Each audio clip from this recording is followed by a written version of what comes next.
Cool.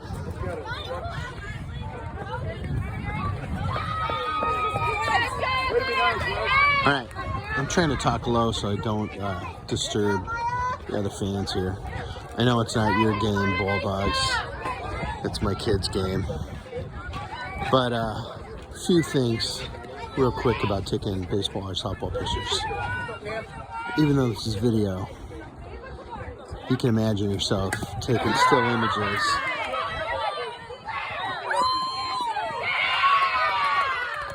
Some of what I'm doing here is shooting down the third base line from home. And you can get some interesting shots. You probably don't want an umpire, but you know, a minute ago there, the third base coach was talking to the runner. This is a great spot to be if you want to get your whole batter, especially if you want to get your batter with some other stuff in there, like a catcher behind them from the opposing team or another runner from your own team. This way, you're going to get their face, you're going to get their body, you're going to get their body language. One thing you might notice, I want to try and have my batter to the left and empty space or the ball to the right. One of the things I was doing there, I don't have anybody in the stands behind me, but by getting down lower, I get a better angle. Plus, I'm not disturbing fans behind me. If you have to get fence, you know, you can live with that. In fact, sometimes you may even want to deliberately put your subject matter inside the fence because it's kind of interesting. It's called framing.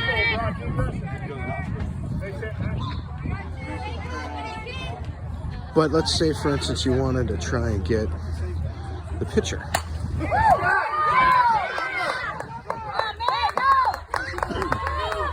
It's also a pretty decent place to try and get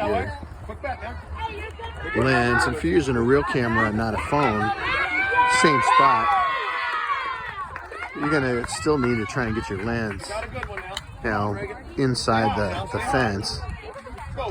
Worst case scenario, you can crop stuff like that out.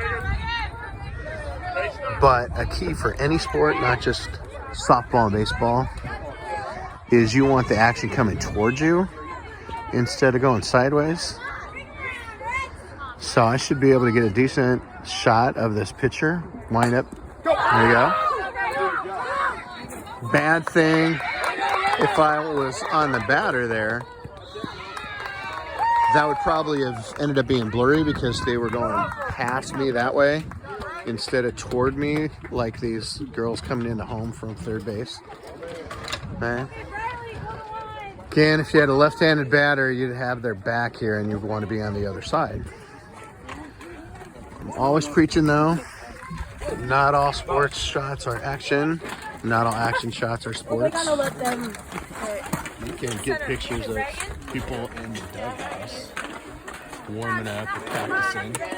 I don't know if you heard that. You can get people in the dugouts warming up or dugout, warming up or practicing, stretching, any of that stuff. It just doesn't have to be a run or a catch.